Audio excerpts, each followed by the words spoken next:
How do you deal with confrontation where you find the drive to keep fighting for what you believe in? And now I think specifically when I hit college at the NAACP of OSU, right? And then was the president for youth in college throughout the state, these things, because sometimes it's like, okay, I need to work through a lot.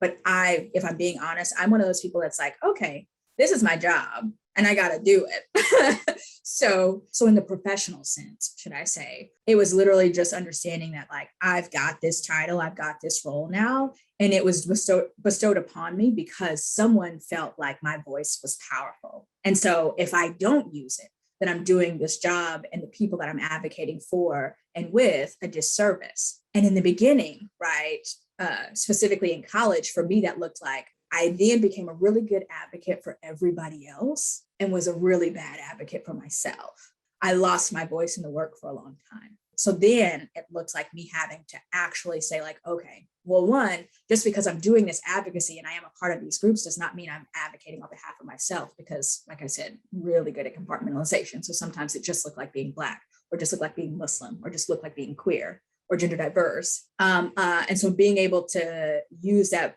power to say like, oh, okay, like here are here are these experiences, right? And maybe these isolated senses, right? But also here's what we're missing when we don't, right? When we don't bring that intersectionality into it, because our communities are not monoliths, right?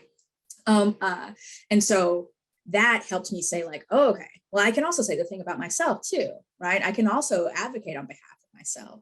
And it is, right? Because being bad at being an advocate for myself also looked like being conflict adverse. And then I had to realize that not all conflict is bad. If you're not seeing eye to eye, right, about an issue, but you are also both working towards the greater good, then maybe you're just missing a lens that somebody else has, right? And so if you don't say the thing, then we don't know, right? And so I had to say like, okay, I have to be able to say these things, right, in order to actually do the work, right? Not only on behalf of my community, but on behalf of myself too. I have to say the thing out loud because look, folks either on the other side of the aisle or folks who don't want queer people to exist as they are in this beautiful myriad of experiences, right? Say the quiet thing out loud all the damn time.